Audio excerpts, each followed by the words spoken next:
Bonjour à tous, ici Linda, fondatrice du cabinet de consulting Les Petits Commencements, qui, je le rappelle, est un cabinet conseil en dynamiques entrepreneuriales, potentiel et neurosciences. J'ai de nouveau la joie de collaborer avec Michael Labrie-Gaubardan pour ce deuxième podcast, puisque nous avons été si plébiscités et si soutenus pour le premier. Je dois vous le dire, ce fut vraiment inattendu pour nous et très encourageant, et nous tenions particulièrement à vous remercier chaleureusement de l'accueil que vous réservez à nos chroniques. Merci beaucoup. Aujourd'hui, nous choisissons de poser la question suivante. Sommes-nous tous intelligents?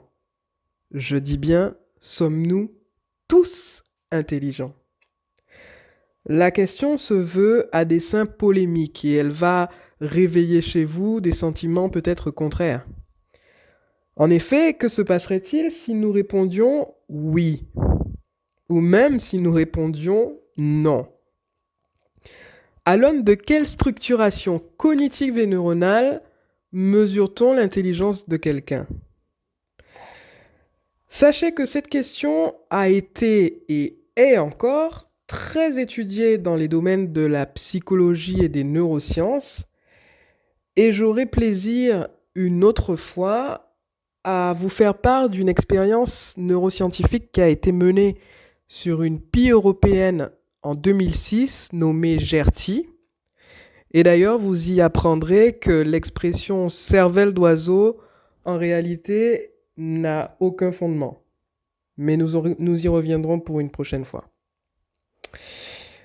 Toutefois, la question sommes-nous tous intelligents est légitime et nous pourrions nous demander ce que recouvre ce concept pour nous. A-t-on tout de suite à l'esprit l'image de l'intello, premier de la classe, avec ses lunettes, assis au premier rang? Et dans ce cas, nous pourrions également nous poser la question, est-ce que c'est une question d'être, de savoir-être ou de savoir-faire? Quelqu'un dit intelligent qui prendrait, selon le contexte, des décisions inutiles, stériles, voire contre-productives, resterait-il encore quelqu'un d'intelligent à nos yeux? Pour toutes ces questions et surtout pour toutes les réponses, je passe le micro à Michael qui va encore une fois nous introduire dans une réflexion riche et profonde et qui également détaillera à cette occasion les différentes formes d'intelligence recensées. Bonjour Michael! Bonjour amis internautes, je ne saurais commencer ce podcast sans adresser un sincère, vif et chaleureux remerciement à bon nombre d'entre vous. À tous ceux qui ont trouvé une résonance à notre travail au point de liker, commenter, partager nos vidéos, à tous ceux qui ont émis des feedbacks d'encouragement à notre égard, oui, à vous qui, de près ou de loin, vous êtes mobilisés de quelque manière que ce soit pour saluer notre engagement par vos retours, à vous qui relayez notre travail via Facebook, WhatsApp, à vous qui nous encouragez à explorer nos potentialités encore inexploitées, j'adresse un remerciement honoré. Je suis des personnes qui mesurent l'impact à la qualité bien plus qu'à la quantité. Et force est de constater que la qualité de vos retours est un carburant qui nous a boostés à intensifier, voire à rendre extensif, au sens de l'extension du concept, bien entendu, notre cadre collaboratif, afin de continuer à vous offrir du contenu de qualité, développer des idées pour concrétiser ce projet avec des fondations solides, et nous nous sommes conséquemment attelés à la tâche sans plus tarder. Vous savez maintenant que j'aime rebondir à partir de la chute, au sens propre comme au sens figuré d'ailleurs. Et je vous ai laissé la dernière fois avec pour chute une citation d'Albert Einstein à partir de laquelle je vais précisément rebondir aujourd'hui et je vous reviens avec une question. Qu'est-ce que l'intelligence? À brûle-pourpoint, comment définiriez-vous l'intelligence? Quel serait votre point de vue d'une définition valable de l'intelligence? Alors, bien entendu, il est communément admis que l'intelligence désigne les facultés mentales et cognitives mobilisées par un être humain ou même voire par un animal pour résoudre, pour solutionner un problème ou pour s'adapter à son environnement ou à un contexte donné. Il existe même, comme le disait Linda tout à l'heure, des échelles métriques qui visent à tester l'intelligence. Et effectivement, si j'organise un grand brainstorming et que je vous lance à la cantonade cette question d'ordre général, qu'est-ce que l'intelligence? Vos réponses elles vont se cibler, s'agglomérer autour de ces deux axes. Alors, l'intelligence, c'est ce qui permet d'apporter des solutions, de solutionner un problème ou une situation. Et l'intelligence, c'est ce qui permet de s'adapter à un contexte ou à un environnement. Un exemple. Nous vivons actuellement une situation de confinement qui nous oblige, d'une, à trouver des solutions effectives pour faire beaucoup avec peu, par exemple, et de deux, à nous adapter. Donc, d'une certaine manière, nous devons tous mobiliser des facultés et dans une certaine mesure, nous devons tous faire preuve d'intelligence du point de vue pratique en tout cas. Cette partie concerne la définition générique d'ordre global que l'on peut donner de l'intelligence ou en tout cas de ce que nous pourrions admettre comme tel. Jusqu'à ce stade, entendons-nous, nous sommes tous d'accord. Maintenant, je vais resserrer l'entonnoir du général au particulier et je vous demande présentement de visualiser, de penser à une personne qui, à vos yeux ou de votre point de vue en tout cas, est une personne intelligente. Qui me citeriez-vous? Avec une quasi-certitude, un pourcentage massif d'entre vous avait pensé à ce que l'on appelle chez nous aux Antilles un grand grec. Et effectivement, sans l'ombre d'un doute, le grand grec est intelligent. Il est lettré, voire finement lettré même. Il maîtrise les humanités et s'il est une sommité, eh bien la panacée, c'est qu'en plus, il maîtrise les sciences. Telle est une personne intelligente et c'est purement vrai. Comprenez bien mes propos. Je vous invite à bien saisir l'essence de ma pensée afin qu'elle ne soit pas déformée par des interprétations hasardeuses. J'évolue moi-même dans le monde des idées. Je n'ai jamais arrêté d'étudier, que ce soit en termes d'apprentissage formel ou informel, et je ne pense pas que tant que mes facultés cognitives me le permettront, je ne pense pas que j'arrêterai d'apprendre et de me former. Et j'encourage tous ceux qui ont reçu cela à se former avec excellence. Mais ma question est la suivante. Est-ce qu'on peut résumer, synthétiser l'intelligence humaine exclusivement à la sphère de l'intellectualisme? Et si l'intelligence humaine était plurielle? Alors, une petite parenthèse pour rappel.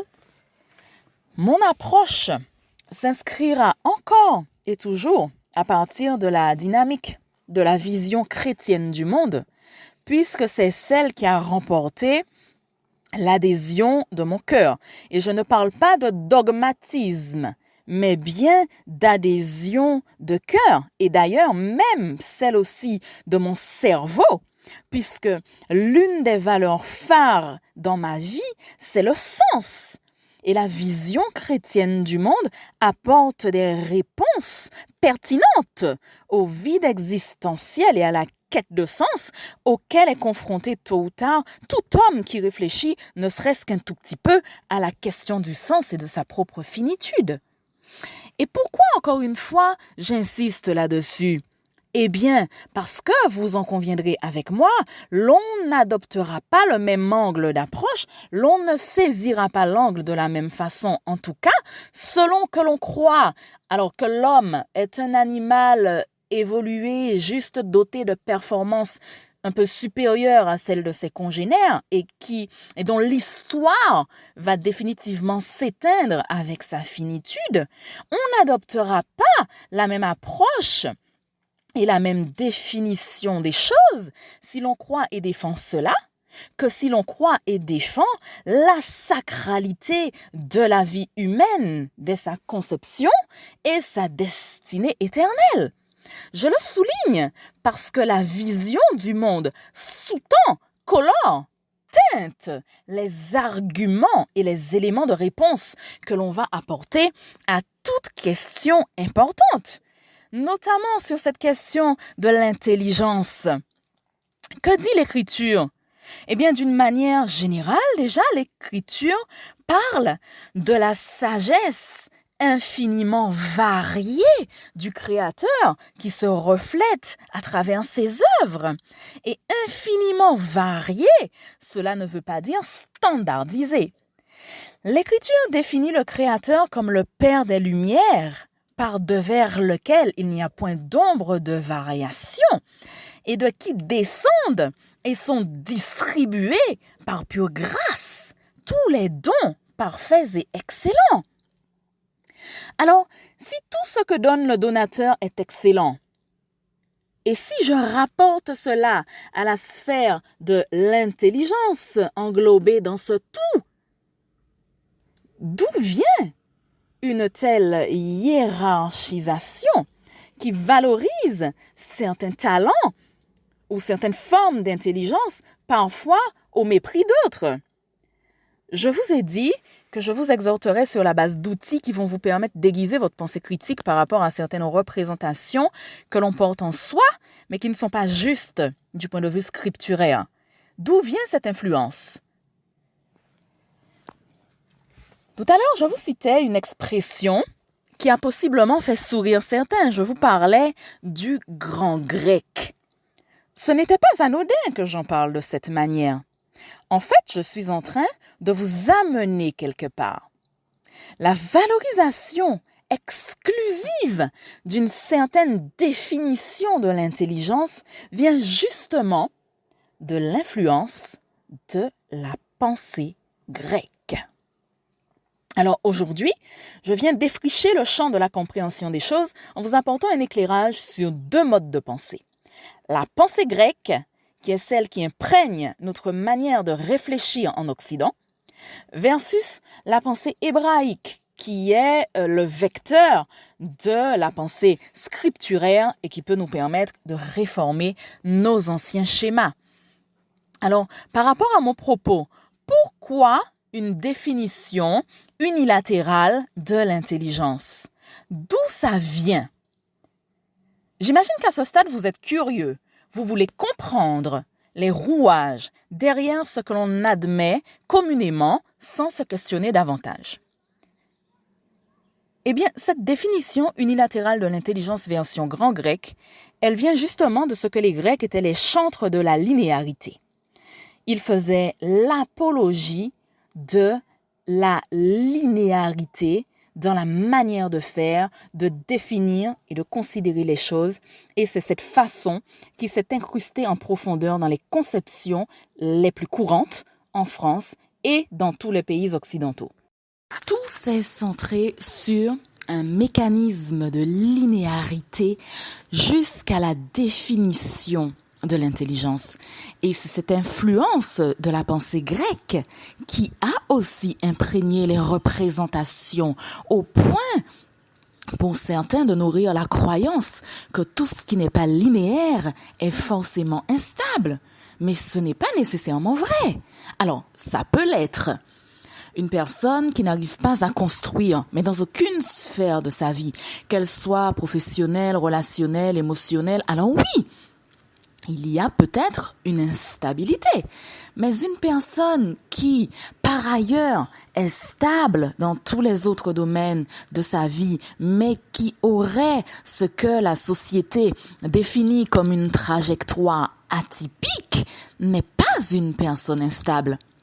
Alors, peut-être que c'est une personne entre guillemets instable selon l'influence grecque, qui est l'influence de la linéarité. Mais selon une autre perspective, plus spiralaire, qui laisse la place aux circonvolutions, parce que vous savez, la vie n'est pas une ligne droite. Et même les chantres de la linéarité sont obligés d'admettre que dans la vie, il y a des hauts et des bas. C'est ce qu'on appelle une montagne russe. Et une montagne russe, c'est assez spiralaire. Ce n'est pas linéaire.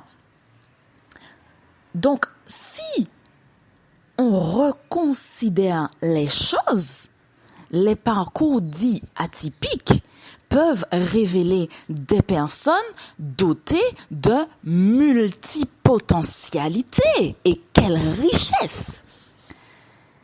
La génération Y à laquelle j'appartiens, c'est la génération de trentenaires à laquelle j'appartiens, qu'on appelle la génération Y, parce que la lettre Y en anglais se prononce Y, qui veut dire pourquoi, et que la génération Y a été reconnue d'un point de vue sociologique comme la génération qui a osé questionner les choses et faire bouger les lignes. C'est notamment cette génération Y qui a repensé le rapport au travail et qui a généré un pic de projets entrepreneuriaux et d'initiatives privées. Eh bien, c'est précisément avec cette génération Y que l'on a propulsé le concept et l'appellation de multiligent. Et moi, je vous dirais que cette génération, sous ce rapport-là en tout cas, eh bien, elle n'a rien inventé. Elle n'a fait que revisiter les anciens sentiers. Et je vais étayer mon propos en vous conduisant dans la parabole des talents de l'évangile de Luc au chapitre 25. Si on analyse cette parabole des talents, qu'est-ce qu'on y constate? On y constate que le donateur, quand il distribue ses talents, et il les distribue comme il l'entend, donc il en donne à l'un un talent, à l'autre 5 talents, à l'autre 10 talents. Et chacun est appelé à faire valoir tout ce qu'il a reçu. Ce n'est pas ce talent-ci ou ce talent-là, mais c'est précisément ce talent-ci et ce talent-là. Et c'est là toute une nuance entre la pensée grecque et la pensée hébraïque.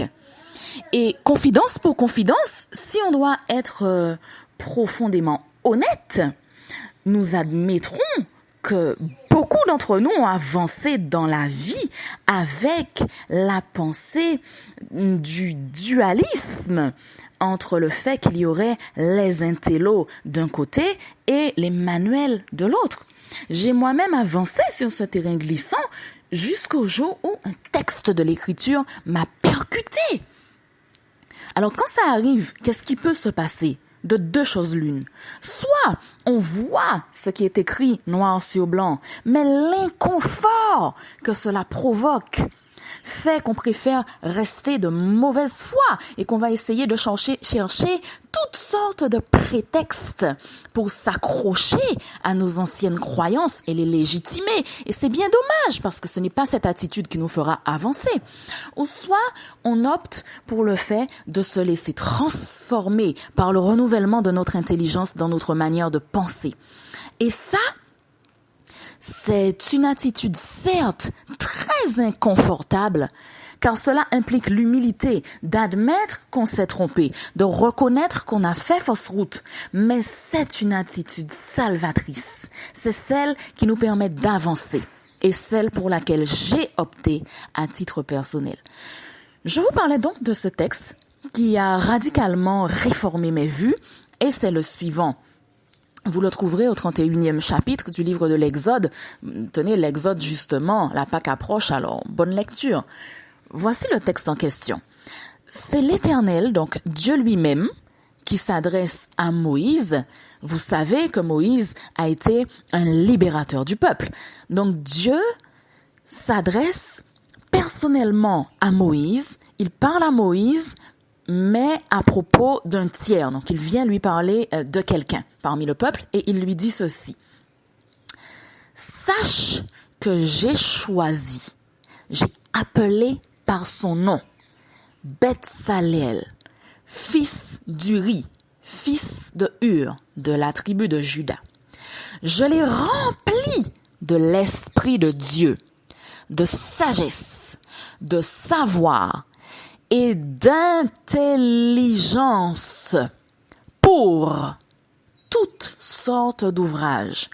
Je l'ai rendu capable de faire des inventions, de travailler l'or, l'argent et les reins, de graver les pierres à enchâsser, de travailler le bois et d'exécuter toutes sortes d'ouvrages. Et voici, je lui ai donné pour aide Oholiab, fils d'Ahisamach de la tribu de Dan. J'ai mis de l'intelligence dans l'esprit de tous ceux qui sont habiles pour qu'ils fassent tout ce que je t'ai ordonné. Mes amis, je vous assure, ce texte a percuté, secoué, réformé ma pensée grecque. Et ça a été l'amorce d'une nouvelle vision de ma part. Et heureusement que je me suis laissé renouveler, car c'est grâce à cela que je fais tout ce que je fais aujourd'hui de la manière dont je le fais. Vous vous rendez compte que le Créateur lui-même, le donateur, parle d'un homme manuel et le qualifie comme un homme rempli d'intelligence et de savoir. Parce qu'en fait, son intelligence était dans ses mains en réalité. C'est ce qu'on définirait aujourd'hui en 2020 avec les avancées des recherches en sciences de l'éducation comme l'intelligence kinesthésique. Alors, si le Père des Lumières lui-même définit un homme manuel comme étant intelligent, qu'est-ce que l'homme dans les narines duquel il n'y a qu'un souffle, l'homme qui s'élève comme une vapeur et qui disparaît ensuite, qu'est-ce que l'homme pour imposer le clivage selon lequel il y aurait des intelligents d'un côté et des manuels de l'autre? Cette conception selon laquelle les personnes intelligentes sont exclusivement dans les universités et les personnes qui ne sont pas très intelligentes sont dans les CFA, c'est une conception dangereuse. Alors, bien sûr qu'il y a des personnes extrêmement intelligentes dans les universités et heureusement, tant mieux. Ne soyons pas hypocrites. J'ai moi-même fait des études universitaires et contrairement à ce qu'avancent certains religieux, c'est une excellente chose de faire des études universitaires et de les pousser le plus loin possible. Alors, pourvu que l'on utilise son libre arbitre pour toujours soumettre son intelligence à la souveraineté de celui qui en est l'auteur. C'est le parti que j'ai moi-même pris. Et soyons francs, si je n'avais pas poussé mes études, je n'aurais pas été en mesure d'avoir une instruction suffisante pour intervenir avec vivacité et pertinence sur les sujets que j'aborde. J'ai choisi les études parce que c'est ma place de faire des études. Je suis douée pour ça. D'ailleurs, Linda, qui m'interroge aujourd'hui, me dit toujours très affectueusement et avec un sourire à peine voilé, « Michael, tu as une hyperactivité cérébrale. C'est ce qui me permet de phagocyter une tonne de bouquins en un temps record. Ça, c'est moi. C'est qui je suis. J'ai été créée comme ça et pour ça. Si vous me lâchez dans un environnement purement manuel ou technique, je suis déboussolée.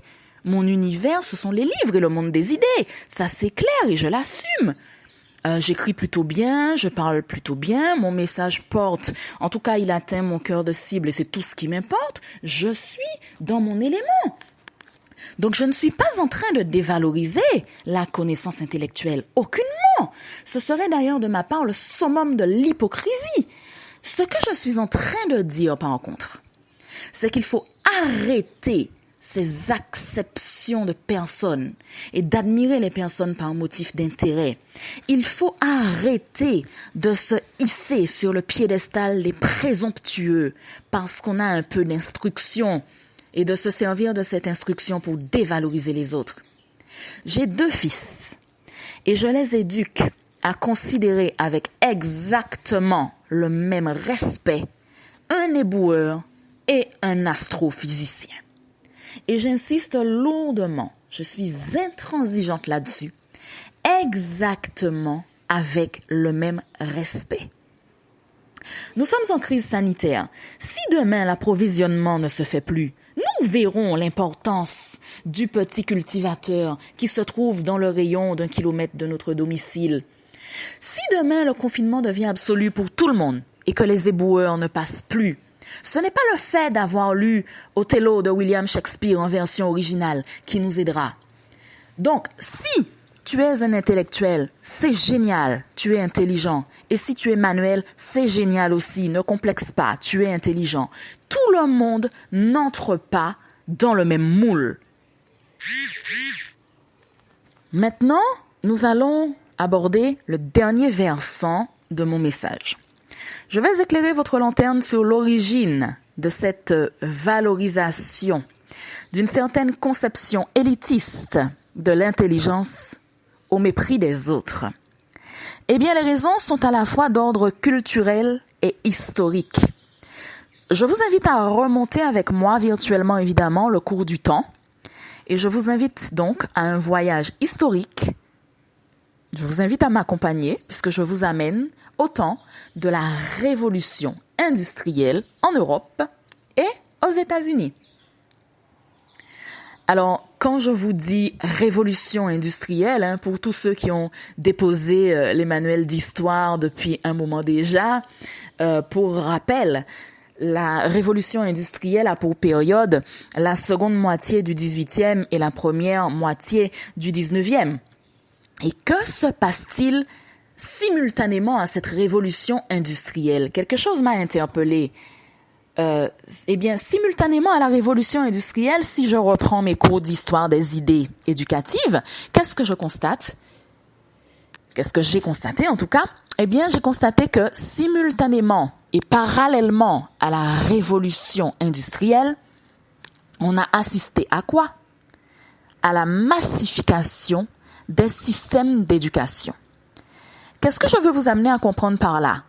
Quelle déduction on peut faire si on rapporte ces 2 données ensemble, donc révolution industrielle et massification des systèmes d'éducation, si on pose ces 2 entités bout à bout, qu'est-ce qu'on peut en déduire? Ce que je veux vous amener à comprendre, c'est que la plupart des systèmes d'éducation de masse ont été conçus pour répondre aux intérêts économiques dictés par la révolution industrielle. La raison pour laquelle les systèmes éducatifs sont ainsi est à la fois d'ordre culturel et historique. Les mathématiques, les sciences et les langues étaient essentielles aux économies industrielles, ainsi que la culture théorique des universités. Et elles sont donc devenues des matières dites nobles. Quand je vous parle de la révolution industrielle, du 18e, du 19e siècle, tout ça, vous avez l'impression que je vous parle de notre temps. Mais pas tant que ça. Je n'ai pas 80 ans. Et pour tout vous dire, Je n'ai même pas encore 40 ans. Et pourtant, j'ai connu le fameux bulletin scolaire de collège sur lequel figuraient encore les annotations MG et ME pour moyenne générale et moyenne essentielle. Et la moyenne dite essentielle connaissait une certaine emphase puisqu'elle recoupait les matières dites essentielles, dites nobles. C'est un héritage de la révolution industrielle. Donc, à travers cela, je veux vous inviter à réfléchir sur cette puissance des ancrages dans les représentations. Alors ça ne me posait aucun problème parce que j'étais une excellente élève. Mais ça a complexé beaucoup de personnes qui n'entraient pas forcément dans le moule. Et même certaines personnes ont essayé de s'efforcer de se couler dans le moule en faisant taire leurs talents, leurs appétences naturelles, quand bien même elles étaient malheureuses comme les pierres. Parce qu'évidemment, si le moule est rond et que tout le monde doit se couler dans le même moule, eh bien tous les carrés devront être rabotés pour devenir des ronds. Sauf que maintenant, en 2020, que disent les récentes études? Alors le but ici n'est pas de vous noyer sous les références, et puis je vais pas vous donner la béquille. Si vous voulez en savoir plus, vous pouvez googliser tous les concepts que j'aborde avec vous, et vous trouverez de la matière à étoffer, à étayer ces thématiques. Donc, que disent les récentes études? Vous savez ce qu'elles disent? Elles disent la chose suivante. Elles disent que le but affiché par les politiques consiste à préparer les jeunes à une trajectoire professionnelle non linéaire dans un contexte d'incertitude économique et d'évolution permanente. Elles disent que la meilleure réponse est que chacun puisse devenir entreprenant et puisse garder la possibilité d'exercer et de faire reconnaître ses talents. Alors, décomplexe-toi. Assume les talents que tu as reçus et sois dans le contentement par rapport à eux, quels qu'ils soient. Cessez d'envier ce que les autres ont. Trouvez votre empreinte, votre identité. Beaucoup, d'ailleurs, ont critiqué la jeunesse désœuvrée. Mais à quoi ça sert de la critiquer si dès la base, on a sectionné leurs appétences, on a brisé leurs rêves parce que des carrés devaient devenir des ronds? Ça pose question, ça interpelle quand même. Je vais vous laisser avec une citation d'Howard Gardner. Howard Gardner est celui qui a théorisé les intelligences multiples qu'à titre personnel, je m'attache à valoriser et développer dans mon établissement scolaire. Gardner explique que nous disposons tous d'un bouquet d'intelligence, intelligence au pluriel bien évidemment, et que les fleurs qui composent ce bouquet s'appellent toutes intelligence, mais avec des déclinaisons spécifiques. Donc, l'intelligence, dans la première, il n'y a pas de hiérarchisation, mais donc, je vais vous les citer. L'intelligence verbo-linguistique, c'est l'intelligence du langage, l'amour du bon mot, l'intelligence des communicateurs, l'intelligence verbo-linguistique. Il y en a une autre, l'intelligence logico-mathématique. C'est l'intelligence des personnes analytiques, logiques, qui ont ce qu'on appelle la bosse des maths. L'intelligence visuospatiale. C'est une intelligence particulière qu'ont certaines personnes qui sont capables de se repérer dans un environnement ou sur un plan, mais avec une aisance déconcertante. C'est aussi l'intelligence de l'architecte.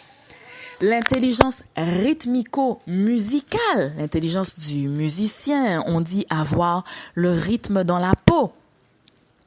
L'intelligence intrapersonnelle, c'est une intelligence qui permet à certaines personnes de pratiquer avec beaucoup de facilité l'introspection. L'intelligence interpersonnelle, c'est une intelligence relationnelle. L'intelligence naturaliste, c'est une intelligence qui permet d'avoir une certaine sensibilité par rapport à l'environnement. C'est l'intelligence des écologues. L'intelligence kinesthésique, dont je parlais tout à l'heure, qui est l'intelligence du mouvement, qui peut permettre qu'un menuisier ou qu'un artisan puisse faire des réalisations exceptionnelles, ou c'est aussi l'intelligence du chorégraphe.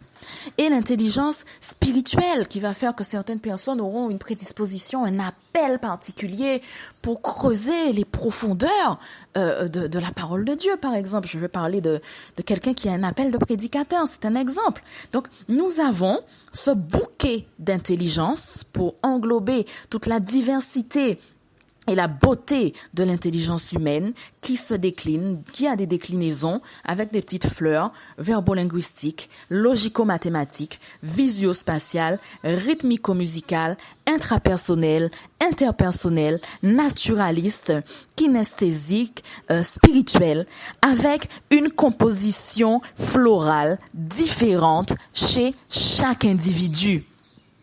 Alors, prends soin de ton bouquet. Je te laisse avec cette citation d'Howard Gardner.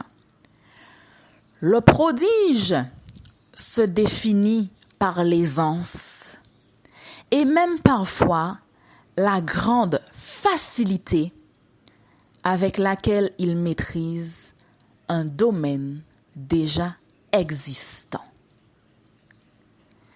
Si tu as aimé ce podcast, tu es cordialement convié à liker la chaîne YouTube Les Petits Commencements et d'ici là, je te dis à très bientôt. Je m'appelle Michaëlle Labrigo-Bardan et j'offre ma réflexion collaborative au cabinet de consulting Les Petits Commencements de Pessac en Gironde. Merci Michaëlle, infiniment encore une fois pour cette grille de lecture sur un sujet somme toute commun, mais qui effectivement par tes apports et ton abord de la question nous a rendu peut-être les points sur les i, les barres sur les t, et que cela puisse vraiment nous permettre de mieux appréhender et considérer nos semblables, et surtout de mieux colorer nos relations les uns avec les autres. Je vous remercie à vous aussi, chers auditeurs, pour votre fidélité. Sachez que nous sommes déjà en train de préparer le prochain podcast. Je peux déjà vous révéler que ce sera sur la question finalement du potentiel, à savoir le potentiel pour vous, est-ce que c'est plutôt de l'inné ? Est-ce qu'on est déjà avec certains talents, certaines prédispositions, ou est-ce qu'au contraire, nous venons au monde plutôt sous forme de page blanche, avec tout à construire, tout à faire, voilà, tout à élaborer. Bon, eh bien écoutez, j'espère que vous serez au rendez-vous. En tout cas, d'ici là, je vous souhaite de prendre bien soin de vous, et puis je vous dis à très bientôt. Merci. Au revoir.